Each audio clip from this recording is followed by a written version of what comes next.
know what it was? We just got off the rhythm for a little bit. Yeah. And now we're back, and we're going to record this week. And you know how it is, dude. Because we had that spurt, too, where it was like a month of just nothing. Correct. And yeah, so we're back on track. We're hoping to have like a solid release schedule because our featured week is coming up in March. Oh, yeah? Yeah, that's it's good. right around the corner. Yeah, you guys got to pump out a high-quality show that week, huh? Oh, yeah. We got a couple ideas in mind. But that's not this podcast. Well, that's not that podcast. This is this podcast. And this is Second City Kids? Yeah, last time I checked. Oh, sweet. This morning. Can't wait till it burns down again. We could just call it Third City. Fuck. No, man, I have to rebrand. Logos are expensive. Yeah, I know. I know. I had to scratch it out with like marker.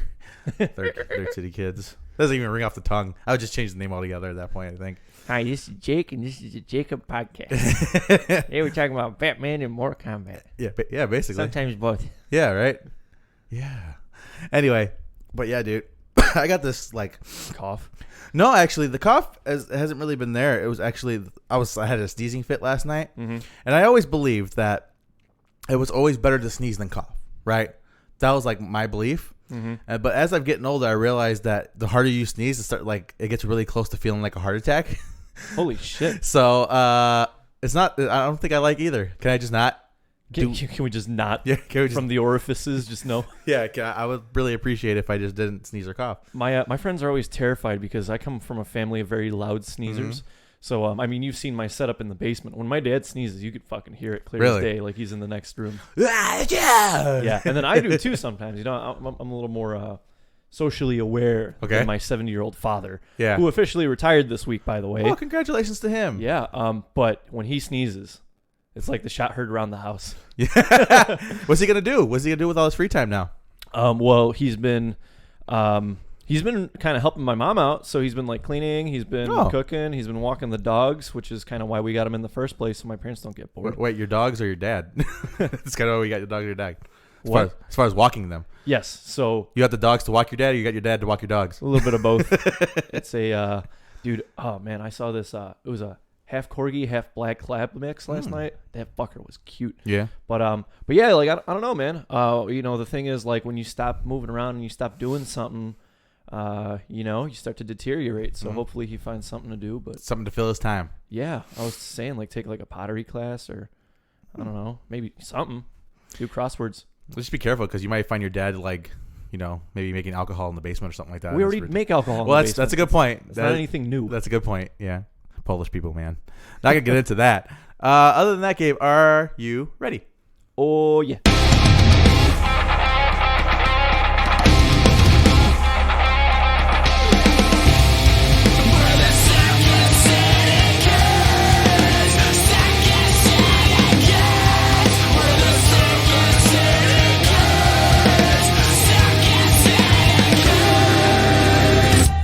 What is going on, guys? Welcome to the Second City Kids podcast, episode number 150. 150. Oh yeah, almost to 200, man. We're halfway there. Yeah. Wow. We're also halfway to 300, if you think about it. Well, yeah, and if you say it that way, I guess technically you're right. Technically, we were halfway to 200 when we hit 100. I guess that's right. Anyway, we're getting in the high numbers here. Yeah, we are. We're moving and grooving. Who would have thought? You know, like the statistic says that I think like 20-something% of all podcasts stop after episode 7. Really? Just call it quits. That's sad. Interesting statistic. Well, because I mean, you gotta like consistently crank out content. Yeah. And thankfully, our content evolves as the year evolves, right? Yeah, as we get in more information, it gives us stuff to talk about. With that being said, we are back on what is a warmer day that we've experienced recently on the south side of Chicago, Illinois. Obviously, I am your host, Jacob, and I have my co-host today, Gabe, because Gabe had a issue with me not calling him his co-host for the first time in 100. It's been 150 episodes. He's like, hey, man. I've earned it. Hey, man, I'm your co-host. I'm like, yeah, you're right. Name one person who's been on this show more than I have. Well, other than me, nobody. Precisely. Correct. But yeah, we are back on a nice day, I guess. I swear, Chicago's the only place where people are excited, where it's like 35. Oh my god! Yeah, everybody gets excited. Everybody brings out their bikes and shit, and convertibles, and all kinds of crazy shit. And then there's this massive line outside of every like car wash because every Portillo's. Yeah. Everybody's excited. Gyms by the expressway packed probably. Yep, absolutely. But yeah, man, we're back. And Gabe, how was your week, buddy? Good, man. I went to a play on Friday. My buddy. So it's a Steve Martin play, and Steve Martin plays are always fucking great. And so here's how he sold me. He's like, yeah, so it's a play about Einstein and Picasso and how they meet in like this like bar, right? And how things go wrong. And he was acting in it as opposed to directing, which he usually does. He was on the other side of the table. And I'm like, who are you playing? He's like, oh, I'm a time traveling Elvis. I was like, all right, tickets have been bought. Yeah, right. That's pretty good. Excellent. So it was fine? It was a fucking blast. Okay. It was very like fourth wall breaking. So when they took intermission, they pulled out the pamphlets and they're like, wait, there's no intermission in this. And Einstein's like, no, but we're going to take one. Like everybody's like getting off stage. She's like, I have an 8-ball in my dress. I just lost it. I was like, hold up. Einstein just said he has an 8-ball in his dresser. Oh, you're not gonna get to that. But so where was this at? This was at the Breyer Theater in like Beverly. Oh, okay. Very cool. Sounds like fun. And then I rewatched Spy Kids last night. How was that? That movie has... Robert Rodriguez really called in all his fucking favors for that movie, because that has an all-star cast. It really does. It's stacked. And it's... Well, because I was watching it with a friend of mine, and she's pretty keen on the Bond films. And so we were kind of comparing Spy Kids to Bond, and I was like, this is an interesting topic. And she's like, yeah, this plot is more creative than any of the Bond films. And I was like, you're not wrong, but it is also like... Kind of sad? Strange. No, like... It's so strangely absurd because the first one is with Floop, right? Yeah. And he makes the creatures out of the Floopies or whatever they call them, right? And I was like, Fooglies. Yeah. And I was like, she has a point, you know? Mm-hmm. She has a really good point. That's interesting. Oh, Jesus Christ. I'm sorry. There it is. Speaking of that, like I said, I'm trying to slowly start to chip away at the bonds. So we did Skyfall last night. Love it. Yeah, it's fantastic. And then I'm like, oh, man, Casino Royale is fucking on demand. I didn't know that. So we did Casino Royale. Love it. After that. My dad has the whole collection, and I told him that I'm making headway with getting the woman involved in like the franchise. So I need that. So we can just start chipping down this list because I do plan on watching all of them. I think I mentioned that last week on the podcast. And maybe put together some reviews. Like I said, maybe not for all of them because that's a lot of reviews and I don't have that kind of time. Maybe you could do a review per James Bond. Maybe. Yeah, that might be it. Point out some high moments, some low moments, things they did well. Oh, yeah, maybe that'd be a play. Yeah, we definitely have to chip away at that. I know it's been a very long time since I've actually sat down and watched like the Sean Connery ones and the Roger Moore ones. I think generally speaking, I might be alone on this one. I don't like Roger Moore in particular when it comes to Bond. So, and I don't know. I'm not really fond of any of the movies either. But yeah, maybe we'll take a look and take a look back as soon as we get a chance. Apparently, I'm getting that tonight because we're going out for my sister's birthday. She's turning 30. That old bag. Yeah. But yeah, so we're doing that tonight. Going to Ditka's in Oak Brook. Shit. Oh yeah, steak. But yeah, for my week, man, nothing really. Nothing really to report. What do you think is worse? Quick little segue. Looking at your age or looking at how many years out of high school you are? What's worse? Yeah. What makes you feel older? High school. Because it just hit me like my 5 years coming up, which may not seem like much for you, but I still remember some of those days like the back of my fucking head. You know what I mean? And I'm like, oh, next year will be my 10-year anniversary for high school. Yeah, think about that. Yeah, that's wild, huh? Yeah, that's pretty nuts. Wild, pretty cuckoo for Cocoa Puffs. But yeah, I mean, I ain't going to that shit. But I'm not gonna do you went to a Catholic high school, right? I did. Yes. Yeah, you gotta watch the Joey Diaz skit on that one. Yeah, for sure. Yeah, that's funny. Fuck you, you're going to hell too, motherfucker. I think it's funny because you look at like you, Nikki, Ponce, and Johnny wasn't involved in that scene, was he? He was. And Johnny, and you look at the four of you plus Jared. What was the other guy's name who I've never met? The weird one. Oh, Harding. Yeah, Justin. And you look at Justin. There we go. I know it was something with the J. But you look at the five of you and you go, wait, y'all motherfuckers used to pray? Y'all used to go to a Catholic high school? Yeah, we're me, Ponce, Nikki, and Justin were all part of the same group. Like we took the train every day. She took the train every day. Sat at the same lunch table every single day. Yeah. And especially me and Nikki, I think we literally from freshman year, from the second day of freshman year until the end. Year. Yeah, it was me and Nikki side by side, and then Harding kind of came along, and then Ponce got exiled from his group, so he sat by us. He sat by us one day. We're like, oh, one of us. Yeah, shark bait. Yeah, it's basically Well, you could have fooled me into believing that Ponce is a good-hearted young gentleman. Yeah.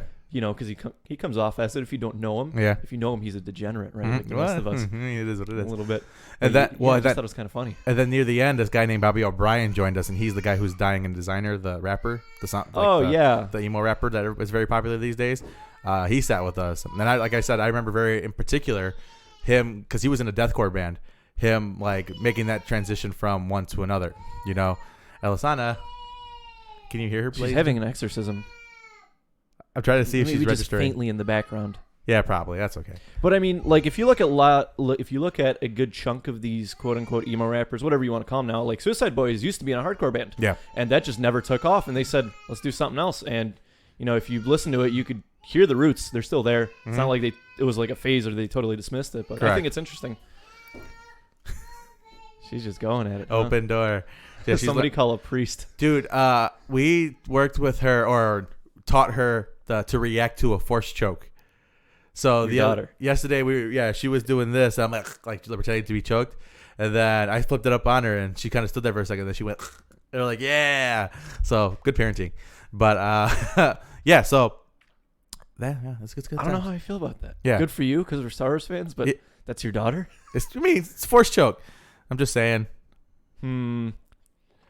All right, we good. Let's get into this agenda. Let's talk some movies, TVs, and books. What the fuck is The Hunt? You never see anything about this yet? Not a damn thing. This is Blumhouse's new jam. All right. So never mind. I have seen this. Okay. So this is kind of a I don't even know how to explain it.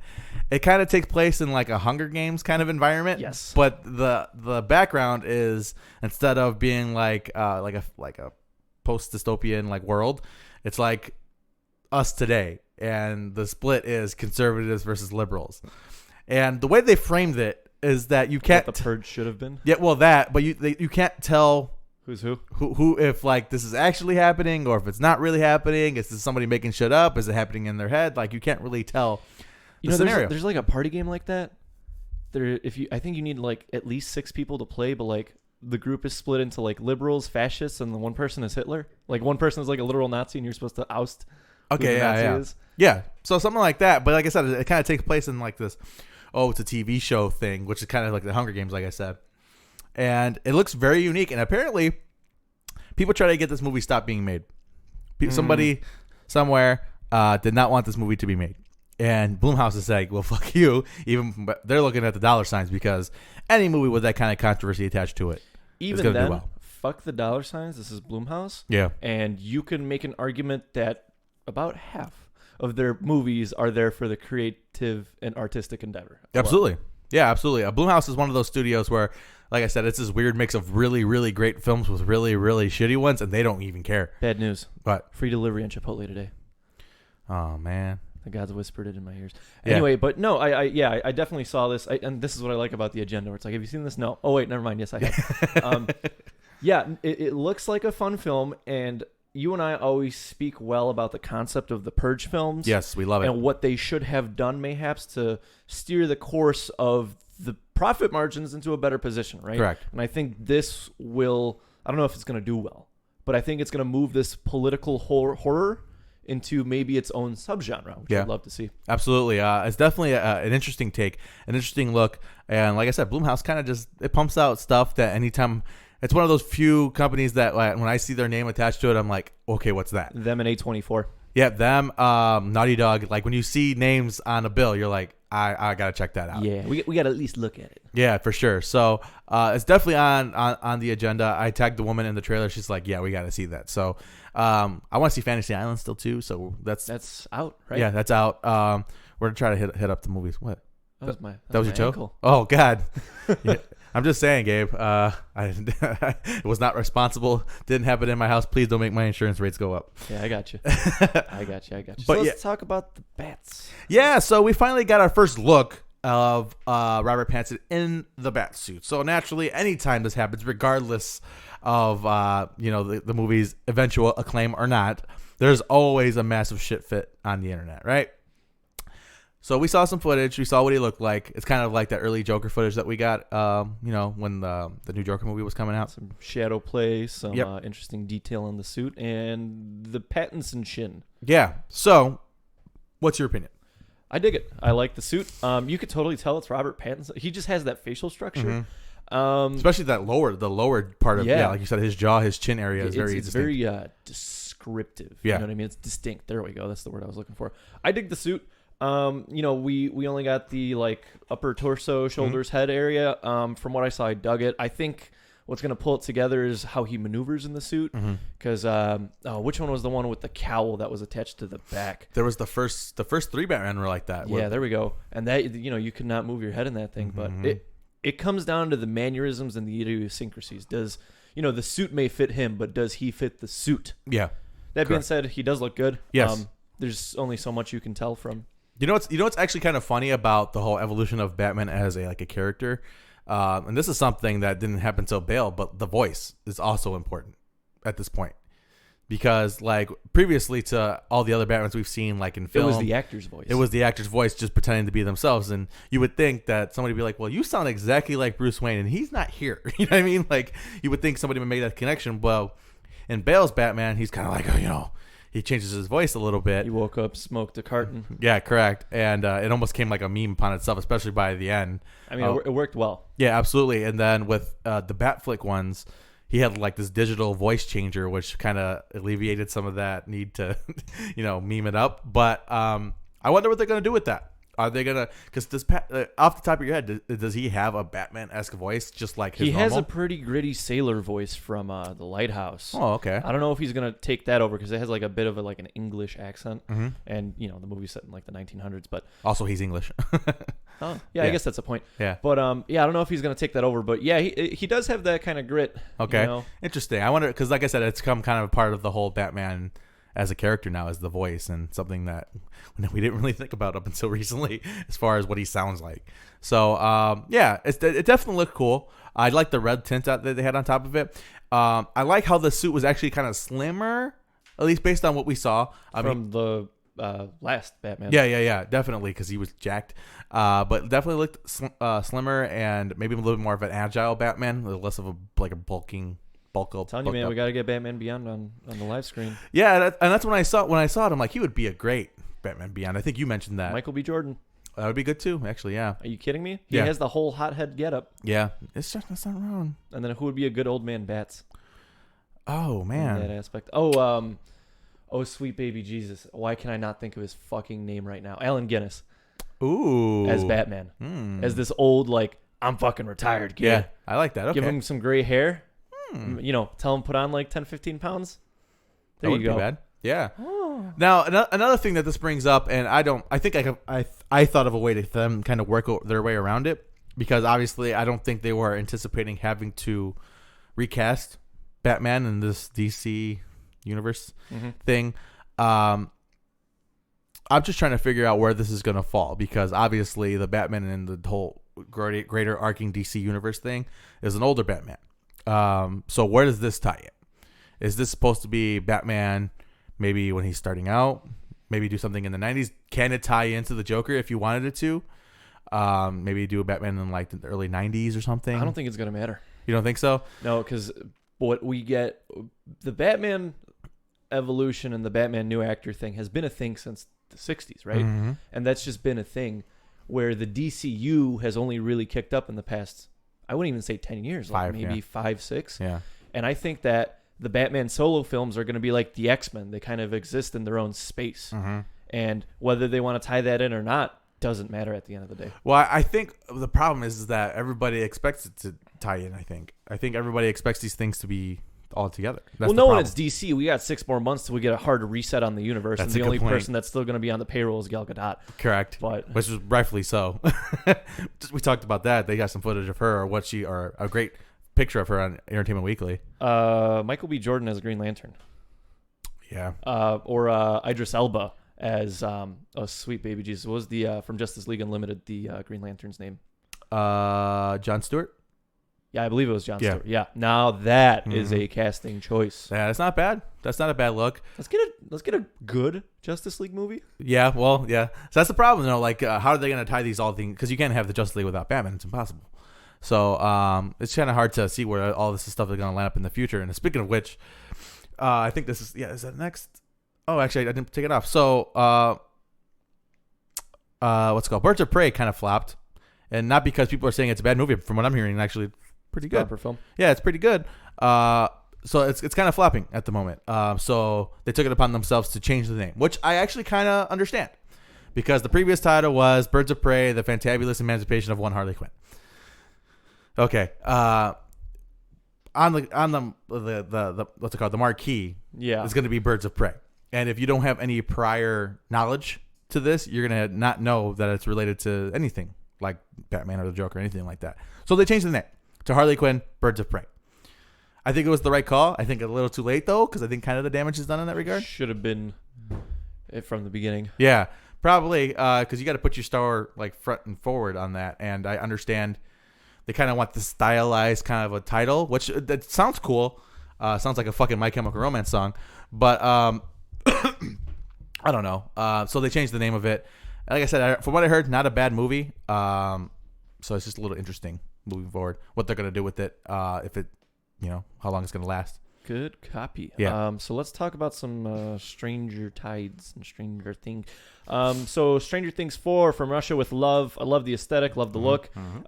Isn't it weird how in like because this is post-Cold War, right? This is 70s, 80s. This is the late 80s. They are still around. The Russians are still around. Right. I think it's funny that both in like I don't even know what to call this, like the metaverse, like our view of TV within TV, like this weird cultural zeitgeist that's going on. The Russians are the bad guys again. Like we just went full fucking circle, like from the Cold War era, and now we're here again. Yeah. And essentially in 60 years, we've had a net velocity of 0. Correct. That being said, we're not a political podcast. Yeah. I like the look. You already know what my gripe is. What's your gripe? Hopper. Yeah? Yeah. My thing, man, when a studio does something ballsy and they kill off an important character and then they cheap out and bring them back the next time around, I'm not going to be in support of that. Well, I think there's some... they better have a damn good explanation. Yeah, I think I trust them. I've trusted them so far, and for the most part, they made some really good decisions. And it's funny because didn't he say, John? What's his name? David Harbour? Is that his real name? Yeah. Didn't he say that like the day before? He's like, yeah, I'm not involved in the new season of Stranger Things. Like he said that out loud, and he said he had me convinced so like hardcore that when I saw the trailer, I thought it was something else. Like that's how convinced he had me. I'm like, maybe they cut a clip from another movie that I'm not familiar with. But yeah, I mean, he had me convinced, I guess. But I trust them. I think we're going on a new adventure, kind of. We're getting out of Hawkins finally, because I think you kind of have to at this point. And the From Russia with Love, is that like the official like subtitle, or is that something that was like the name of the trailer? Like, do we know? I have no idea, but if it's the subtitle, I'm all for it. Yeah, for sure. I'm just wondering how it's all going to tie in. How are we going to get the kids to Russia? Like that's also an important thing. I mean, I guess you can have probably going to be some bullshit wormhole from Hawkins leading into like Moscow, or you could just do the traditional Stranger Things thing and have him over here and them way the fuck over here, and at the end have them come together. I guess there's a way to do that. Yeah, that is a big Stranger theme. Things. Yeah, that's a big Stranger Things plot tool, which I'm not mad at them for it. When they come together at the end of every season, is like the best part of every season. When like all these journeys come together. But yeah, it looked cool. He looked like he slimmed up a little bit, which I think if you're a prisoner of war, you would kind of have to slim up a little bit. So yeah, I'm in. Sign me up. And I think October is when it's supposed to be dropping, from what I've heard, right? Yeah, so we went from summer releases back to October. Interesting. Well, I think they feel the need to tie in their release with when the story takes place. Sure. So, like, when the story took place last season, it was all during the summer. And I think previous to that, it was both around Halloween, right? The Halloween vibe. So, I'm with it. It looks good. It sounds good. And, like I said, I trust them. I trust them to make good decisions. Speaking about Halloween vibes, are you caught up on Sabrina? I have gotten... I missed, like, a very large portion in the middle. But I don't want to say large, but a decent portion in the middle. But my wife had me caught up, and I am fully caught up as far as like. Yeah, I heard it was properly good the second season. It's pretty fucking metal. They're on the third season now, bro. Oh, are they? That's pretty good. I'm way behind. It's properly metal, bro. Because there's some like screenshots of what she did, and it's just like, you are so overpowered. It's not even right. Good copy. Speaking about overpowered, Jay and Silent Bob reboot. Yeah. Have you seen this yet? No. All right, so I did. I saw it Friday night. What do you think? Dude. Love it? I fucking loved it. It was so fucking good. So, typical of like these type of films, the Jay and Silent Bob movies, it's very self-aware. And basically, they're talking shit about reboots, right? And how it's a bad idea, right? How it's stupid, that it doesn't take my money. Yeah, and they're talking about the difference between a reboot and a remake, la, la, la. And it's very thumb on nose, like they know what they're talking about. And he's like, I remember they were talking to Spanky and one of them. He's like, yeah, man. He's like, you release it under the same name so crowds don't know the fucking difference, and they eat that shit up. And they all look at the camera. And I don't want to like spoil it too much, but Kevin Smith is a character in this movie. He's not Kevin Smith. He's Kevin Smith. Okay. Playing Kevin Smith also in this movie. It's very like there's a lot going on here, isn't there? It's very fourth wall breaking. What the fuck? That's the second time I hit that. We're both smacking our shields today. Yeah. It's very breaking the fourth wall in a lot of ways because basically they're like, oh yeah, Bluntman and Chronic, there's coming a remake and that fucking tool Kevin Smith is making it.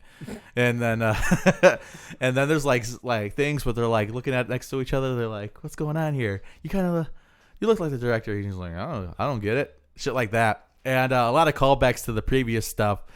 They're like, oh, we're going back to Hollywood again. And like the whole thing. Word. Yeah, and it's fucking hilarious. And as far as like fan service, people put like Marvel on like the pedestal as far as hitting the fan service. Kevin Smith in these movies, fucking like he called back to almost every movie he's ever made. Let Kevin Smith write a Marvel movie. Yeah, right. He hit it right on the fucking head with this. And at the end of the day, there's some heart in this movie too. You'd be shocked. Jason Mewes' character Jay actually shows some heart near the end of this movie, and it's actually kind of interesting. And yeah, man, it was a good film. I had a ton of fun with it. I just wish that Chronic Con was a real thing because I would totally go. But Jay and Silent Bob Reboot is a solid film. It's definitely a B. I think it'd be a little bit ridiculous to get it anything higher than that. Any like cult stoner film is going to be really hard to give it like a good A. Correct, yeah. But it's just fucking hilarious, and they did a great job with it.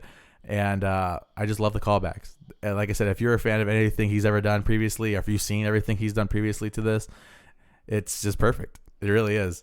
It's just so good. So I would definitely a hot recommend for Jay and Silent Bob Reboot because it was fucking excellent. Oh, good copy. Here's a hot idea. Let's have Kevin Smith write a Deadpool movie. Yeah. Oh, Lord. Yeah, that'd be good. Oh, Lord. I think the planets just aligned for Mr. Gabbert here. Yeah, right? So, I don't know. All right. This is you. You ready for gaming? No, you got one more. Oh, what did I miss?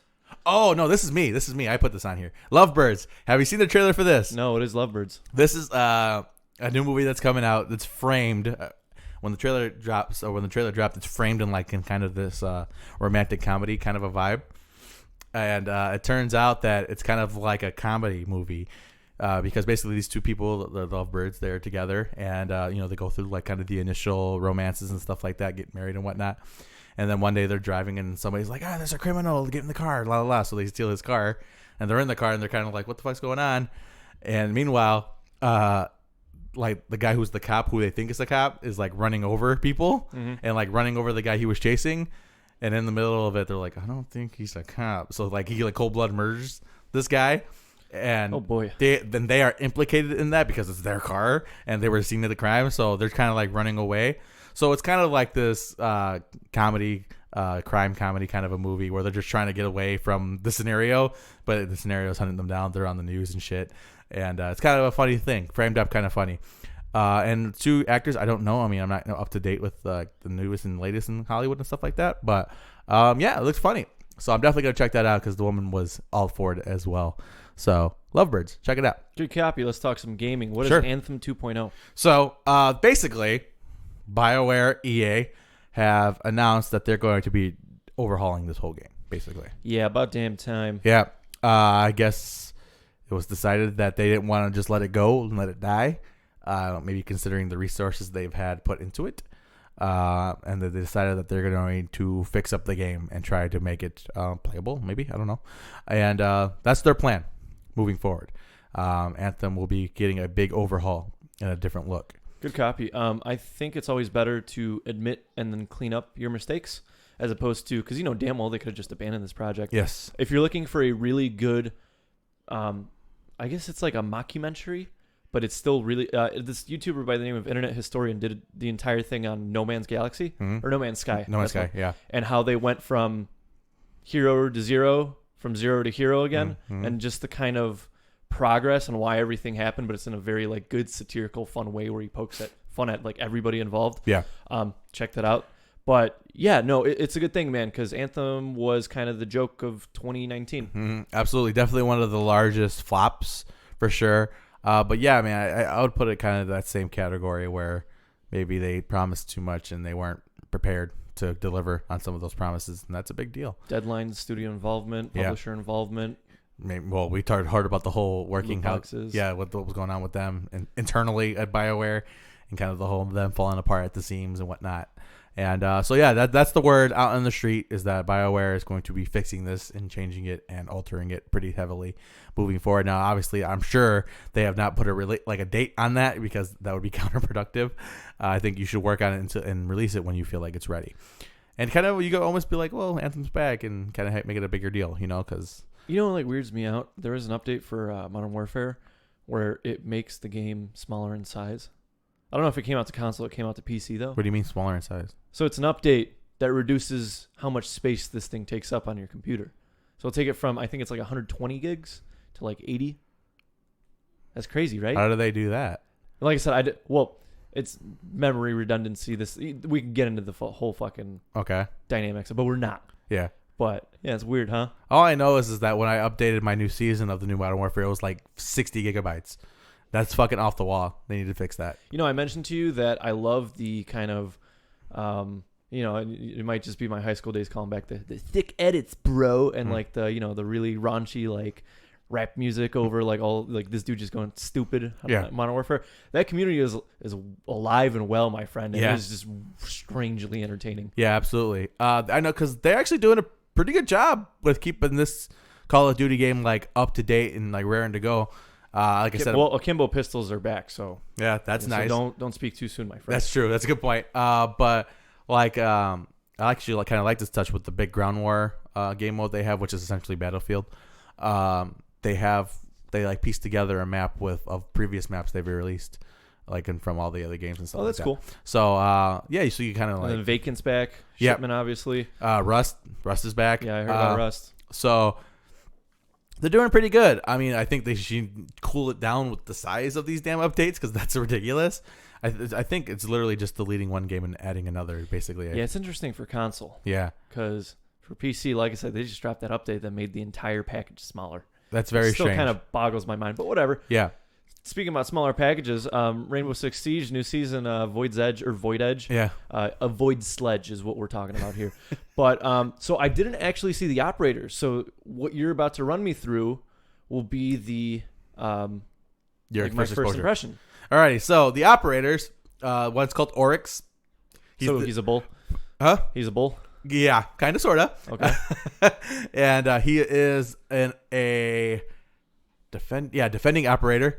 Why did you have left and right? Because I had to I had to put on the screen. Yeah, in my head. Yeah, in my head, I had to kind of place him.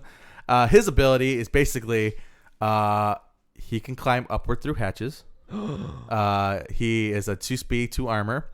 He could bum rush through soft walls, and if a person has a shield and he bum rushes them, he knocks them on their ass. He is the anti-blitz. Yes, he is. Wow. So anytime a person with the shield walks up to them, or like a Monte, something like that, walks up towards them, he just got to fucking charge them. He charges them, they knock on their ass, and he kills them. Like I said, he can also jump up through hatches. So the logistics of this guy like throwing out a hatch and like jumping up and poking his head around is like a very real thing. Ooh, you want to take your bets on how much use he's going to see in the Pro League? I think there's the possibility of like high level strats, because even when you're like consistently getting silver and gold rankings and ranked like we used to, you would always kind of plan for a Montaigne. Yeah. So you'd always have a nitro charge. You'd always have something, right? But this is a very strong, hard counter. This is a shutdown, my friend. Absolutely. So now, are we going to see more Oryx? Are people just going to abandon Monty? Oh, man. Yeah, and he also, if he charges through a wall and there's somebody on the other side, he knocks him down. So imagine like kind of lining up, oh, Monty's right here, okay, bursting through the goddamn wall and knocking him on his ass. Now, the downside of that is that if he runs through a wall, he loses some health, like 10 health or something like that. But for the potential plays that could happen, it's really not that big of a deal. Oh, my Lord. Also, I'm so excited. Also, he has the Spaz shotgun and the MP5. So he got some solid weapons. Okay, so he's already loadout wise, he's worth the investment. Well, he doesn't have the ACOG on the MP5, so that's the trade-off. That's a fucking laser regardless. Are you kidding me? So he doesn't have that, but overall, he looked like a lot of fun. And like I said, his ability is basically that he could just bum rush a motherfucker. That's his ability. The best defending weapons, top down, Vector, MP5, Cade's pistol, everything else. Yeah. Yeah. Yeah. That's our tier list right now. So who's the attacker? The attacker, her name is Yana. This is 5 female attackers in a row? Is it? Because Nook, the girl with the sniper, Mozzie, or what was it, Mozzie? No, Mozzie. The big Australian one. Gridlock. So 4? And then Alibi. Oh, wow. I guess so. 5 female attackers in a row, huh? No, because Maverick was in between all of them. So no, he wasn't. Maverick was in between Alibi and whoever else. Well, that makes it 4 in a row. Yeah, at least 4. Yeah. So Yana, her ability, it's kind of funny actually. She has the ability to send out a hologram, and not in the same way that Alibi sends out a hologram. Like she puts herself off to the side and sends out a hologram, and she's able to control the hologram, walk around the map and whatnot. She can't shoot anybody, but she's able to like send out a hologram and like survey the map. All right. Like I said, can't shoot anybody, can't kill anybody. But she's able, like, so as an example, if you're trying to attack, you want to see who's in the room without having to like poke your head, just send on the hologram. Runs in. So it's just an advanced drone. Kinda, yeah, kinda, sorta. How does it interact with walls? It doesn't. So it's just the same. You know, it reacts just the same. If the hologram is destroyed, I think the cooldown for it is a lot longer. But if you stop it, I think the cooldown is pretty quick.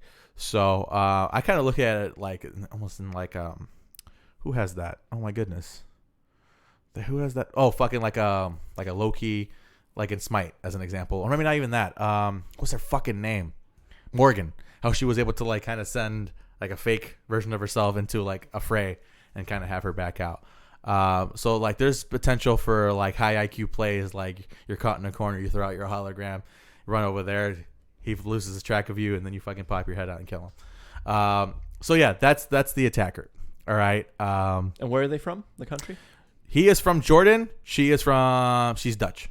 Cool. Yeah. So they're looking like I think they're starting to stray away from like the single country ops and more into like intelligence agencies kind of ops, which makes sense to me. Works. Yeah, man. Did you see the elite skin for Ella? Yeah, I have. Yes. Yeah. Super punk, bruh. Yeah, she's punk AF, bruh. Need me something like that. Yeah, you do. But so yeah, that's the change as far as operators. As far as maps, they have made a change to Oregon, which the internet collectively had a fucking meltdown over. Everybody's like, of all the maps to change, why do you change Oregon? Tower's still broken. Yeah. Well, you're right about that. That's for sure. I'm like, maybe redo House and make it bigger and actually viable to play in competitive. Maybe some changes to Chalet, maybe. Well, no. That's not in ranked rotation anymore, is it? Chalet's in ranked rotation. Is it? Yeah, Chalet's in ranked rotation. It's hard to keep up. Yeah, no, definitely. No, for sure. Maybe make some changes to Yacht. I don't know. You know what I mean? Like, but Oregon was not the one that needed the change. But basically, they made it more open. They've made it easier to get from one point to another, so you don't. Because like I think we all can admit, like it's very hard to run from one side of the map to the other, especially in Oregon, because every route has a select way to get there. Now, apparently, they've opened that up a little bit to change it up. So, overall, I'm not mad at it. Oregon's not my favorite map. I think Clubhouse is my favorite map still. So, yeah, you like Clubhouse. That's a good map. Yeah. So, but yeah, I think some good changes coming up with this season of Siege. What if we here's an idea, drop a new map that's both aesthetically pleasing and competitively viable? Well, I think there's an issue with space. I think that's definitely a problem, but you're the IT guy. You could probably tell me better on that than I could tell you about that. Well, what's the last new map we got that wasn't a rework or a brand new? Villa? Yeah, and Villa's a properly good map. Yep, I liked it. Yeah, Villa. Well, no, it was the one in it was the split one in Australia. That was after Oh, Villa. You're right. I can't remember Outback. Yeah, you're right. That was the newest one. Yeah. So, yeah, very, very, very cool stuff. We've mentioned how Siege is the pinnacle of supporting your game, taking care of your community, and everything else will kind of take care of itself. If Rainbow Six Siege is so good, how come there's no Siege 2? Well, I mean, hey, they don't need it. I ain't mad at them for it. So because we're in year 5. Yep, this 2015. is season 5, year 1. And their goal was 10. Yeah, halfway there. Wow, that is a scary thought. I'm not even like that's impressive, dude. Like, even if they're like, you know what, this is gonna be our last season. What's the last Call of Duty you remember that got 5 years of solid support like this? None of them. Don't get me wrong, it has its issues. Yeah, and it pisses me off from time to time. But 5 years of solid ass support. Yeah, it's wild. It's a wild thing, and another like strange. How did this last longer than Overwatch? Well, Overwatch is still around, right? But Overwatch. Damn it, you! What? It's one of those days, ladies and gentlemen. We're getting smacked in the face with boom shields. But Overwatch 2 has been confirmed. Oh yeah, that's true. Yeah, you're right about that. That's a little different. You know what I mean? I don't like the last game I could think that has received this prolonged support is like CS:GO. You know what I mean? So, oh man, dude, hey, you gotta hop on CS:GO. Oh man, I'm good. But so yeah, I mean they have really stuck to their guns on that. You're right, Gabe. Dude. Yeah. We'll talk about that off air. Okay, fair enough. They really stuck to their guns on that, and like I said, even if they said, you know what, year 5 is going to be our last year of Siege, I'll be like, more than deserved. You know what I mean? I don't think it's going to happen. I think they're looking above and beyond. And like you said, I think you mentioned it, put Siege on the new fucking console. Make it a little bit more pretty and send it on its way. Just because a developer stops support doesn't mean the community will stop support. Because that's a big thing. Because like I've mentioned, some of the Call of Duties, like Black Ops 3 still has a pretty okay-ish foundation on PC. For sure. But if you hopped on console, it'd be a very different story. Yep. But yeah, I mean, good stuff. Good stuff on Siege. It's probably been a while since we slobbed on Ubisoft's knob, because it's probably one of the few games that they can, consistently crank. Ubisoft Montreal. Yeah, you gotta make that distinction. Absolutely, you do. Yeah. Hey, now that I'm going to Canada this year, maybe I should swing by the studio. Yeah, man. I love you guys. They start screaming at you in French. I'm gonna bring my thermite hat. One really big fucking hole. You should get the glasses that has his eyes sticking out. I have those. You do? Greg got those for me for my birthday one year. You got the picture. That's fucking wild. God damn it. Did I tell you about the petition for Maverick? There's No. a petition online to change his gadget voice thing to one really small hole coming right up. Okay, I get it. I'm with it. Hey man. I like it. Somebody I think Geek Flank made a video about putting vanilla operators versus DLC operators, and he feels like the vanilla operators are still overpowered or are too powerful in comparison. I'm like, well, they should be. The game was built for them. You know what I mean? Like, the game was built. Simplicity is the best weapon. Correct. This game was built with these guys in mind. So, of course, they're going to have advantages that maybe characters down the road don't have. You know what I mean?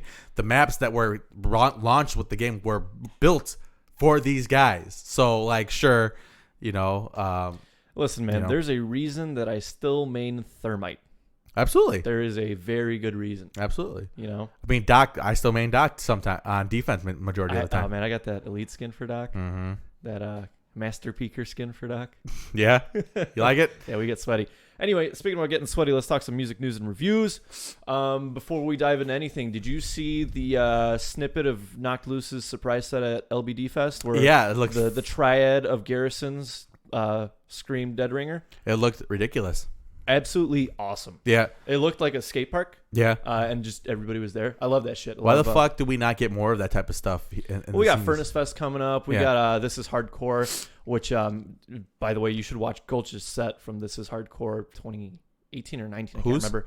Gulch. Okay. Yeah, Lord. Talk about good shit. Somebody, I think State of the Scene released a meme the other day where it's like, it was like the list of like most reasons why somebody died in the early 1920s or whatever. It was like different things that caused people's deaths.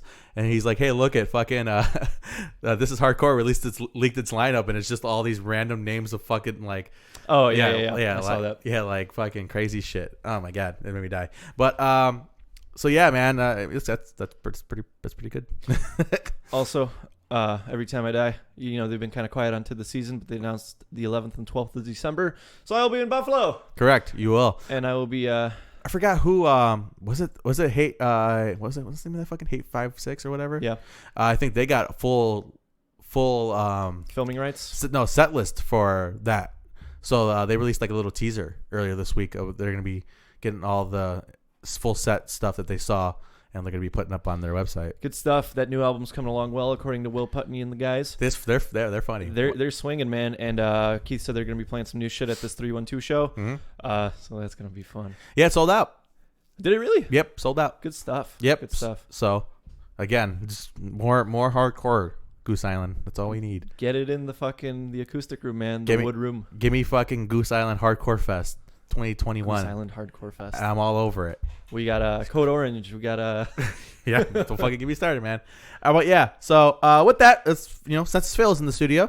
Cool. Yeah, sweet. Veterans. Yeah, should be another good. Census Fail album. Yep, should be good. Should be stuff. So we had an album drop on Valentine's Day. Great American Ghost, Power Through Terror. Did you listen to this? I did not. Actually, I did listen to a little bit of it, but I want your opinion before I. Sure. So, Great American Ghost is the kind of hardcore band that I was preaching and rooting for ever since. What was the name of that album? Destroyer. No, Hatred Stems from the Seed. It was in 2017 came out. Yep. And okay, so the big thing that I noticed with this album is that there's a massive tempo change, whereas the 2017 release was kind of a downswing, very bum bum bum bum bum. This is much faster paced, and it is much more aggressive in styling and musically and musical choices. I think that when you listen to this album, you can hear clear as day that these few years have been a talent jump for this band, because Ethan's vocals have improved a bunch. The guitar work is phenomenal, and whoever their drummer is, dude, calves of steel. Lots of good stuff in this album. Calves of steel. Properly aggressive. I think it's worth the check out. I give this album a very solid B. Okay. There was a couple of, I think overall as an album, it's constructed much better. But when you kind of nitpick and choose, I think there's a lot less singles to be thrown out there. That being said, I want to catch these guys live this week. And it is a very excellent album. And like I said, I give it like a solid B. We got a lot of contenders coming out this year. And I don't even think I have 5 on my album of the year list yet. So I'm hoping by the end of February we can get a solid foundation going, and we'll see where everything stacks up. But check it out. All right. Yeah, because I checked out our first couple of songs, and it sounded like a lot like Dealer to me. Am I alone in that? Like, it kind of had like that kind of faster pace, more core, almost like deathy kind of a sound to it. I didn't want to make a comparison, but it's like when you jump from Mortal Kombat 11 back to X, and you remember how fast the genre can get. True. But yeah, I'll take a look at it. From what I heard, I liked it. I just couldn't get all the way through it. Busy guy, I do a lot of stuff. Gabe, don't judge me. All right. So yeah, with that, we got some singles to talk about. 4 Years Strong. Learn to Love the Lie. Do I dare say it? This might be my favorite 4 Years Strong song of all time. Yeah, it's very good. It is, as Gabe would say, it is properly good. It is properly good. Absolutely. So I think this is probably the best song we've heard from this upcoming album so far. I did like the other two, Bad Brain or whatever, and the other fucking song, Talking in Circles or whatever the fuck. But yeah, I think this is easily the best song out of all of them. I could definitely see like a room full of people like chanting the lyrics to this song. Crowd pleaser easily. Yeah, definitely. And I'm looking forward to maybe seeing them in the future. They're coming up with Silver Seaman like next month or whatever, but I don't think I'll be able to make that because it's like a Friday or whatever. Sure. I don't understand why bands do that. But on a Friday? Well, I'm just saying like on a Thursday or a Wednesday or whatever the fuck, you know what I mean? Something like that. In the middle of the week. But yeah, so it's definitely really, really good. If you're a fan of 4 Years Strong, this is kind of, I want to see more lined up with what they kind of previously done. But yeah. This puts the love back in Lumberjack. Sure. Cool. Yeah, we can roll with that. Silent Planet released a single called Trilogy. Did you listen to it? I did. Oh, boy. Yeah. What do you think? I liked it. I like the weird, almost like electronic feel, right? It was very weird, and then it just kind of takes off and goes off the rails a little bit in a good way, though. Like how when you're on a roller coaster, you don't want it to go off the rails, but if it gets off, like the Viper at Six Flags. Yeah, if it gets off the rails just a little bit, it spices up the ride a little bit. When you think you're gonna hit the wooden planks, up above you, Correct. So, yeah, there's definitely I want to say one of their more fast-paced songs I've heard from them, because they're a band that doesn't really have to go a million miles per hour because they have impact. But this song does. Yeah, but this one does, and they show that they have that in their toolkit if they need to bust it out. They're consistently evolving, man. It's kind of scary. It's actually weird because, like, I think, given how aggressive their music is generally and how like heavy it is, I feel like they're one of those bands that's kind of like weird to mosh to because of like the weird polyrhythms and like the kind of constant change of pace that it's kind of hard to mosh with them. And then like just when like something's about to hit the apex of a song, like it cuts into like a really slows down, like to like a nice cool chorus. Yeah, and you're like, whoa, that was weird. Like it's awesome, but it's hard to mosh to. I think this song is like, fuck it, let's get the pit masters in the fucking room and go nuts. So I'm with it, man. They're really into this trilogy thing because I think their tour's called the Trilogy Tour, right? Yeah. I'll be there, by the way. Yeah. And so yeah, they're really into this, and it shows. They're really good, man. I mean, I think I mentioned to you, I'm like, they do everything right. Because when this came out, the first thing I said, I was like, they have perfected metalcore. I mean, yeah, sure. It's like I had this weird comparison the other day where it's like there's products out there that try and give you a gimmick, like here's a new way of doing something, right? Like here's a new wallet or something. But then there's just bands out there that just put the highest quality materials into their like product, and it just shows. And I think Silent Planet is one of those. Absolutely. Where sure there is a little bit of gimmick, but the gimmick is that everything is so highly polished. You know what I mean? There is nothing. I don't think anything about them as gimmicky like at all. I don't find them a gimmick at all. Sure. I think, like you said, I think the only gimmick is that we release really good music, and whether you like it or not. Like I said, man, everything is so grossly polished. You can see a reflection in these songs. And absolutely, I mean, even like I know that they remastered that first album, The Nights That Got Slept, but they didn't have to. I think it sounded very good originally. I granted they had different visions for it. That's obvious, but it was still very, very well done. You know what I mean? And I like when oh my god, what's the name of the second album? Oh my god. He's thinking the When Everything Was Sound. Yeah. When Everything Was Sound. That was like a definitely a step up, but it was still well done, you know. And just everything is like really, really. They're just a really, really good band that knows what the fuck they're doing and understands that they're very high level musicians on every single level of the band. Lyrical content is like they are second to none as far as that goes because man, there's some god tier vocalists and Garrett's definitely up there. Yeah, he's up there, and his ability. I should say like lyricists. Yeah, definitely with his ability to connect and say things that you're like, whoa. You know what I mean? Because I was listening to Inherit the Earth the other day. I'm like, man, when you pull out the lyric sheet, man, it's a totally different song. Yeah, man, fucking, you know, what is the weight of my life on the scales of eternity? Like, that's profound. Like, it's like you don't say that. It's better than like suck my fuck you or whatever the fuck Attila says or some stupid shit like that. You beat me to the Attila joke. Yeah, but yeah, man, him and Brendan Murphy have just such a fucking good way with words. Yeah, and man, Silent Planet doing everything right. Good stuff. My discovery. I'm just saying. All right, yeah. You can have Knock Loose. I'll take this one. Speaking about, no, I have no good soga for that. An Australian band by the name of Polaris. You might have heard of them because they're blowing the fuck up, just like this next single called Landmine. Mm-hmm. Did you listen to it? I have not listened to this one. Let me tell you this, man. Their single selection for this album that drops Friday, so we got to get through that, which I'm super excited for. Yeah, I'm sure you are. Their single it's not selection, exactly a chore, Gabe. No, but their single selection, holy shit! Every single single. Say that 5 times fast. That they've dropped, I think I've loved. Okay. Because we got Masochist. That was good. We got what was the second one? It was Hypermania. Hold on. So I think that's about right. Hold on, I have Hypermania? it actually. He's pulling it up. Hypermania. You're right. Hypermania, and now Landmine. Mm. Wow, these guys they're doing something, man. Yeah. And they're just we always make this joke that Columbus, Ohio and Australia have the same water supply, right? It just cuts through the earth. Whatever it is that it's in that water supply, Polaris has just the direct IV drip of this shit. All the time. And I am super excited. Correct. We need them and like who would make a good opener for Polaris? Opener. Who else is wild? And like unhinged. Well, it's kind of just due to the popularity of the band, it's hard for me to say that they will headline at the moment. Well, I don't know, man. Look at their stream count. It's getting up there. It's like surprising. Is it? You know, they have one song off of the last album that has like 17 million streams. Really? That's crazy. Because when I brought them here, it was a super small band. And now it's like, it's wild. Mm-hmm. I'm curious to see how well they do in a U.S. market now after this album drops. Weren't they just on tour with somebody? Who were they on tour with? I can remember, but they were not headlining. I could tell you that. Yeah. But yeah, I'm curious to see. They were with The Devil Wears Prada and Parkway Drive. I think was the most recent U.S. tour, and they were like second opener. Yeah. Interesting. But yeah, let's bring him back around and let's see what happens. Mm-hmm. You know who else dropped an album this week that I haven't listened to yet? Whom? Suicide Silence. Whomstead have dropped an album. Suicide Silence, huh? Yeah. So maybe I'll check that out. It's very hard listening to Suicide Silence after watching that Mitch Lucker documentary. Yeah.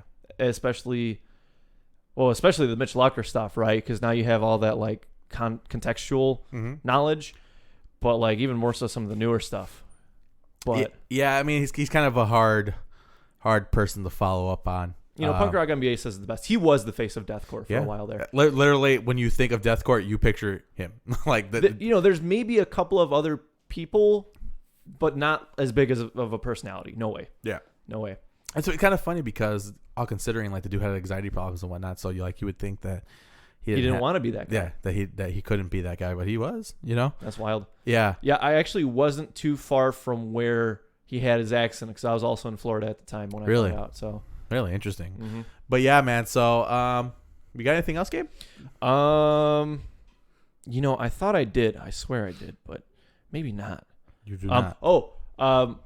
There is a very good musical documentary, and it is in fact my favorite one by like a country mile called Never Forget. It is a documentary of the Chariot.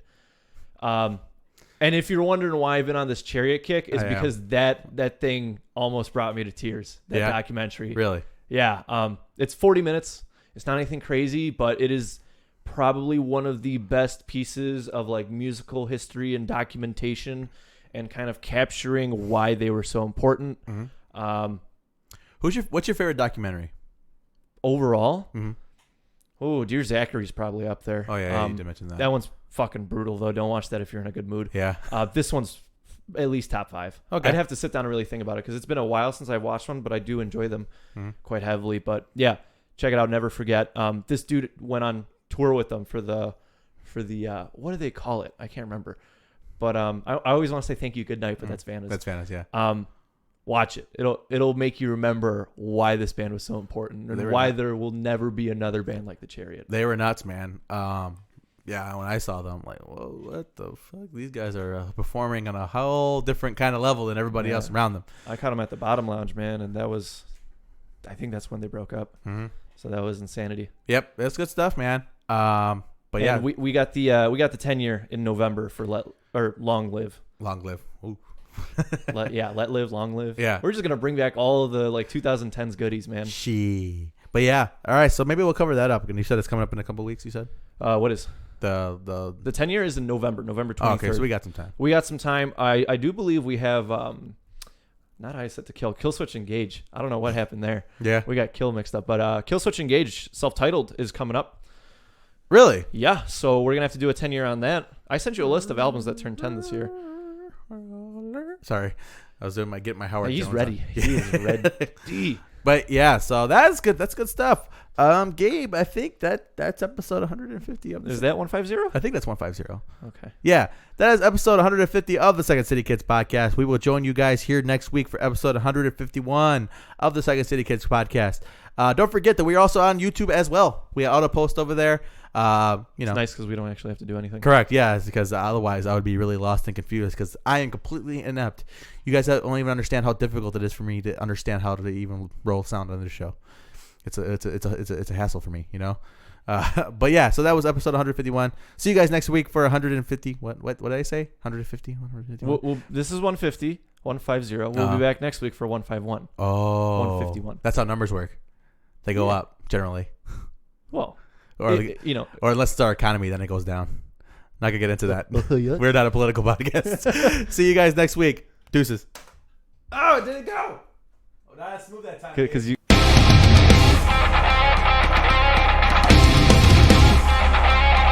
Thank you guys for joining us this week on the Second City Kids podcast. You can like us on iTunes, Google, anywhere else podcasts are found. Any comments, questions, or concern, you can email us at secondcitykids@gmail.com. Until next week, folks, deuces.